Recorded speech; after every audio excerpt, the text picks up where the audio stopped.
831번 같이 보시겠습니다. 수뢰액이 5천만 원 이상일 땐 무기 또는 10년 이상의 징역, 별도의 법률상 감경 사유가 없는 한 집행유예를 선고할 수 없고, 보통 집행유예는 3년 이하 할 때 집행유예 가능하죠. 근데 10년 이상을 법률상 감경이 사유가 없어서 장량 감경을 했는데 그럼 5년 이상 징역이 되니까 3년 이하가 안 되니까 이게 한 번 하더라도 법대 법률상 감경은 집행유예 선고를 할 수 없. 나쁜 놈들이란 거죠. 이거는 뭐 유배한다 할 수 없다. 그 얘기. 자, 그 하한에는 제한을 두지 않고 상한만 5년 이하. 그러면 중요한 게 상한을 확실하게 한 거죠. 하한은 이렇게 좀 조절할 수 있도록. 요거는 유배되지 않는다고 봤어요. 보시면 그 하한은 제한을 두지 않고 상한만 5년 이하의 징역 또는 2천만 원 이하의 벌금으로 제한하여 죄질에 따라 벌금형 선고유예를 할 수 있기 때문에 가혹한 행동을 보기 어렵다. 약식 절차에서 피고인이 정식 재판을 청구한 경우 약식 명령의 형보다 중한 형을 선고할 수 없도록 종래 이제 불이익 변경 금지 원칙 요거를 이제 양형권을 침해하지 않는다고 했었죠. 자, 근데 이제 법률이 그러니까 그 상태에서 나중에 2017년 12월 19일에 그 불이익 변경 금지 했었는데 요거에 헌법 위반되지 않는다고 했는데 형정상행 금지로 2017년 그 법률이 개정됐죠. 이게 뭐예요? 형정상행 금지. 그러니까 이제 불이익 변경 금지가 있으니까 막 자꾸 남용을 하는 거예요. 그러니까 남용 방지를 위해서 뭘 규정했냐면 형정상행 금지. 이게 뭐냐면 불이익 변경 금지가 형벌 종류 상향 금지로 변경되어서 벌금형의 액수가 늘어날 수는 있어요. 그러니까 종래 불변 금지에 얹혀서 액수가 늘어나면 안 되었는데 불이익하면 안 되는데 액수가 늘어날 수는 있지만 징역형이나 금고형이 될 수 있는 종류가 이렇게 중한형이 되는 거예요. 그래서 종래는 아예 형보다 중한형을 선고하지 못하였었는데 이제 앞으로 12월 19일 날 그 정식 재판으로 남용을 방지하기 위해서 형정상행 피고인이 정식 재판을 청구한 사건에 대해서는 약식 명령이나 중한 종류의 형을 선고하지 못한다. 그래서 액수가 늘어날 수는 있지만 중한 종류로 징역형이나 금고로 될 수는 없다. 이렇게 바뀌었어요. 법관에 대한 대법원장의 징계처분 취소 청구 소송을 대법원의 단신 재판. 이거 앞에서는 계속 이게 법률심이니까 사실 확정의 기회를 받을 수가 없기 때문에 보통 이건 다 헌법 위반됐는데 요거에 대해서는 법관에 대한 대법원장의 징계처분. 왜냐면 법관에 대한 징계처분이니까 대법원이 볼 때는 이게 사실 그것까지 봐서 그런 거예요.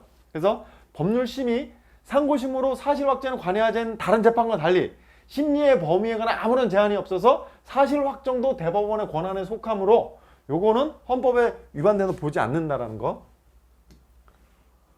법관은 징역 이상의 선고에 의하지 않으면 파면되지 않는다. 요 탄금 파록이에요. 자, 법관은 탄핵 또는 금고 이상의 형의 선고에 의하지는 파면되지 않냐면. 그러니까 이렇게 해놓지 않으면 저게 굉장히 어려운 지문이죠. 그죠? 그래서 탄금 파록.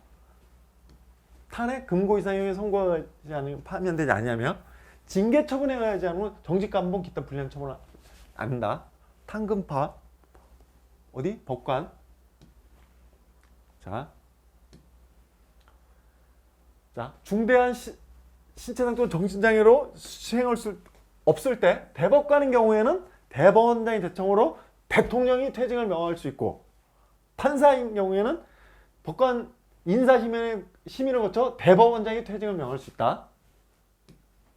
이것도 이제 종종 나와요. 자, 여기 이제 비슷한 판례가 있는데, 자, 회사 정리 절차하고 요거하고 이제 비교하셔야 되는데, 예금보험공사 파상 관제인으로 선임된 경우에는 요게 이제 법원이 주도하지 않더라도 법원의 사법권 침해 X. 자, 왜 그러냐면 사법의 개념에서 이렇게 가져오시면 돼요. 구체적 분쟁이 발생한 경우에 있어서 당사자로부터 쟁송 제의로 독립된 지위를 가진 제3자적 입장에서 무엇이 법인가를 판단하고 선언으로써 법 질서를 유지하기 위한 작용이에요. 근데 파산관계의 선임하는 거는 대립 당사자 간의 법적 분쟁을 사법 절차를 통하여 해결하는 전형적인 사법권의 본질에 사는 건 아닌 거죠. 그냥 선임하는 거니까. 그래서 그러니까 요거랑 비교하셔야 될 게 회사 정리 절차. 그 굉장히 경제적 어려운 회사를 법원이 중에서 이렇게 갱생시키는 어떤 그런 절차잖아요. 그래서 요거는 법원이 주도해서 이렇게 하는 거. 그래서 여기에서 계좌 진행 여부에 법관의 판단을 금융기관 내지 성업공사 이해당사자 의사에 실질적으로 종사시킨다면 요거는 사법권의 동의 위헌. 그래서 선임하고 요거하고 비교. 강도상해죄 법정형을 나쁜 놈이죠.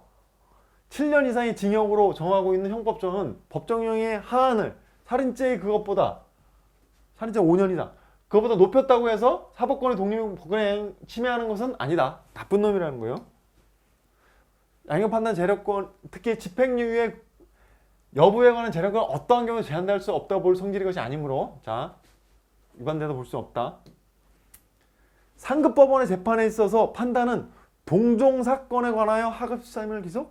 동종사건 X 당해사건 이것도 시험에 자주 나오죠. 법원조직법 8조는 상급법원의 재판에 있어서 판단은 당해사건에 관하여 하급 이거는 3심제를 이렇게 하기는 그렇게 해야겠죠. 근데 동종사건 그러면 그 법원이 판단한 거 동일한 사건 계속 같은 걸 하면 판례 변경이 일어나지 않겠죠. 그래서 일단 당해사건에 관한 하급심을 기소한 거죠. 장량 감경을 해도 집행유예 선고를 할 수 없도록 법정형을 정하는 것은 침해가 아니라고. 입법자가 법정형 책정의 여러 가지 요소 종합적 고려에 따라 법률 그 자체로 양형제한의 법을 좁혀놨다 하더라도 합리성이 있다면 아까 강도상해죄 너 나쁜 놈이다 하면 위헌이라 할 수 없다.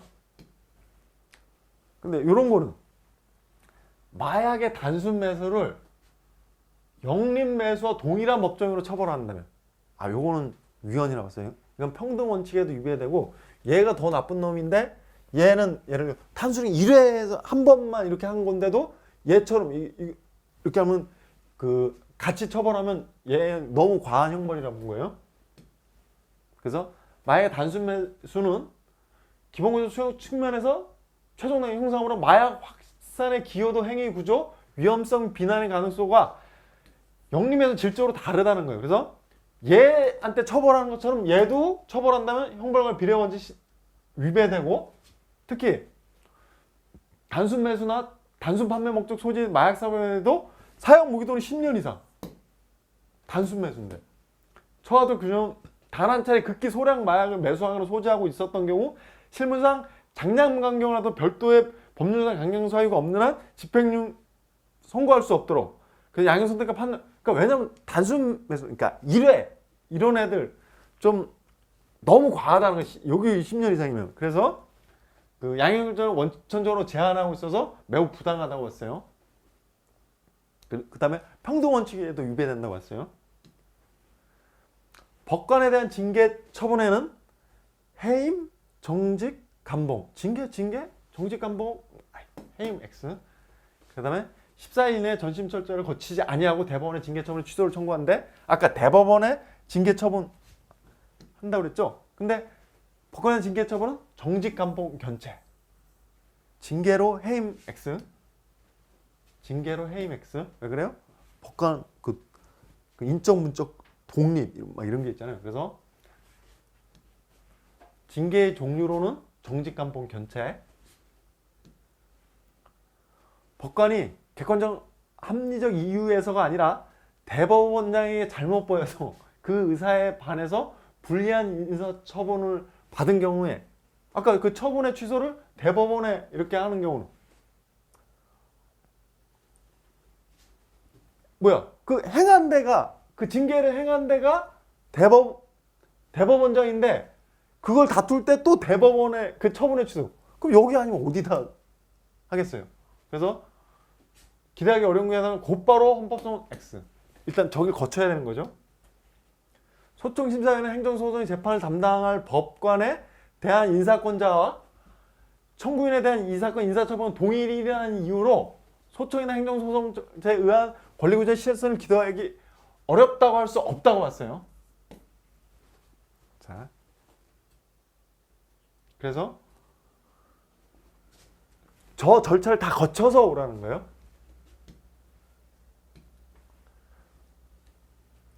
대법원장, 대법원 임기는 각 6년, 일반 법관의 10년, 대법원장과 대법관, 일반 법관 법률이 정하는 바에 의하여 중임 및 연임할 수 있다. 아, 근데 대법원장 X 이런 게 어려운 거죠. 대법원장 임기는 6년으로 하되 중임할 수 없다. 중임 X. 대법관의 임기는 6년인데 연임할 수 있다. 법관의 임기는 10년인데 일반 법관 연임할 수 있다. 아, 대법원장은 중임할 수 없다. 대법원장은 중임할 수 없다. 대법관의 임기인데 연임할 수 있다. 자, 비교하셔야죠. 대법원장과 대법관이 아닌 이렇게 쓸 수 있는 그러니까 일반 법관이라니 정년을 70세로 하긴 헌법 규정 정년제 자체는 자 대법원장과 대법관의 정년은 각각 70세 판사의 정년을 65세로 한다. 어디에 규정돼 있어? 법원 조직법. 그래서 법원 조직법에 규정돼서 헌법 개정이 필요 없죠. 대법관 수는 대법원장을 포함하여 13명으로 한다. 대법관의 임기는 6년이고 법률이 연임할 수 있다. 맞죠? 그래서 대법원장 포함하여 14. 그래서 법원 조직법에 규정되어 있는데 대포 14. 대법원장 포함 14. 대법관의 수는 대포 14. 어디에 규정돼 있어? 법원 조직법. 그래서 대법관의 수는 대법원장 포함해 14. 법관 정년제 자체의 위헌성 판단은 헌법 규정에 대한 위헌성 주저는 헌법적 위헌 판단의 대상이 되냐 아니하며 이게 법관의 정년 연령을 규정한 법률의 구체적인 내용도 헌법재판소의 위헌 판단이 될 수 없다? 그러니까 요거는 무슨 문제냐면 헌법 규정을 묻는 문제. 보시면 법관의 정년은 법률로 정한다. 그럼 정년제 자체는 헌법의 헌법 사항인 거죠. 그래서 법관의 정년제 자체는 헌법 규정 자체에서 정년 자체를 규정했으니까 위헌 판단의 대상이 되지 않아요. 헌법 규정 자체를 다루는 거니까. 근데 연령은 정년은 법률로 정한다. 그래서 정년제 자체는 하되 연령은 법률로 정해요. 그래서 정년 연령을 규정한 법률은 위헌 판단의 대상이 되는 거예요. 그래서 정년제 자체의 위헌 판단 헌법 규정에 대한 위헌 주장. 정년제 자체는 위헌 판단의 대상이 아니한다. 물론 이거는 연령은 그냥 법률에 규정되어 있기 때문에 위헌 판단이 될 수 있다. 그다음에 대법관회의는 대법관 전원의 3분의 2상의 출석과 출석의 과반수 찬성을 의결하는데 아까 의장은 가부동실 때 결정권 있다 그랬어요. 선거관리위원회 위원장하고 대법관 회의 전원합의체에서는 안 돼요. 대법관 회의에서만. 850번 사법부의 독립성 및 전문성 요청을 감안하여 헌법은 대법원이 법률이 저촉되지 아니하는 범위 안에서 법관의 임기와 정년, 소송에 관한 절차, 법원의 내부 규율과 사무 처리에 관한 규칙을 제정할 수 있도록 명문 그러니까 이게 뭐가 있긴 있는데 법률이 저촉되지 않은 범위 안에서 이 뒤에 노란색으로 표시한 건 맞는데 법관의 임기와 정년을 규칙으로 제정? 아 이게 아니라는 거예요. 그래서 보시면 법관의 임기와 정년 이건 굉장히 중요한 이걸 규칙으로 제정하도록 하면 안 되겠죠. 그래서 나머지는 법률에 저촉되지 아니한 범위 안에서 소송에 관한 절차, 법원의 내부 사무처랑 규칙은 이런 건 맞는데 임기는 헌법에 규정돼 있어요. 헌법에. 그 다음에 정년은 법률로 정하도록. 그래서 법관의 임기는 헌법 105조에서 직접 규정하고 있고 임기. 그 다음에 법관의 정년은 105조 사항에 따라 법률로 정할 사항이지 이렇게 규칙으로 이렇게 정할 사항이 아니라는 거예요. 그래서 요게 틀린 거예요. 굉장히 어려운 문제죠. 헌법을 조문을 다 알아야 풀 수 있는 문제죠. 자, 대법원의 심판권은 대법관 전원 3분의 2 이상의 합의체에서 행사하는데 대법원장이 재판장이 되지만 가부동수이더라도 대법원장이 결정권을 같이 붙어. 이거 맞죠? 아까 뭐랑 비교해서? 대법관 회의에서는 가부동사일 때 누가? 대법원장이 캐스팅 보트 행사할 수 있어요. 그래서 대법관 회의하고 전원합의체하고 전원합의체는 재판을 하는 거고 대법관 회의는 뭐예요? 그 행정사무와 관련된 거죠. 그러니까 거기서 캐스팅 보트를 행사해도 되는데 이거 판단을 하는 영역에서는 판결 영역에서 이렇게 하면 안 되죠. 그래서 캐스팅 보트는 어디? 대법관 회의에서.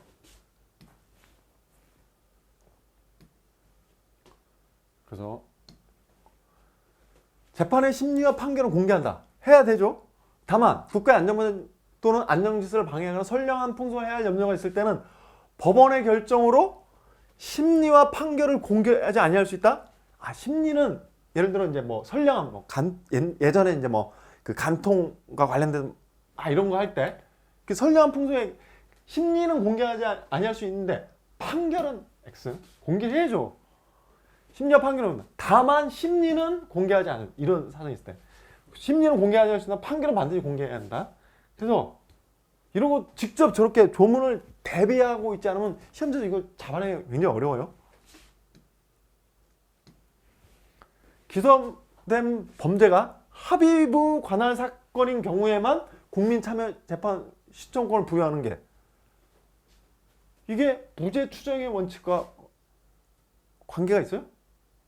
자, 부여하는 것은 피고인에 대한 범죄 사실 인정이나 유죄 판결을 전제로 해 불이익을 가하는 것이 아니므로 무죄 추정의 원칙과는 무관하다. 맞죠? 그래서 이제 뭘 다투냐면 왜 합의부에만 저걸 해주냐? 단독 관할 사건도 해줘. 근데 이게 어떤 그래서 평등원칙 위배로 이렇게 다투는데 그거는 이제 한정된 자원 그래서 평등원칙 위배되지 않는다. 마찬가지로 무죄 추정 원칙과는 상관없는 거죠.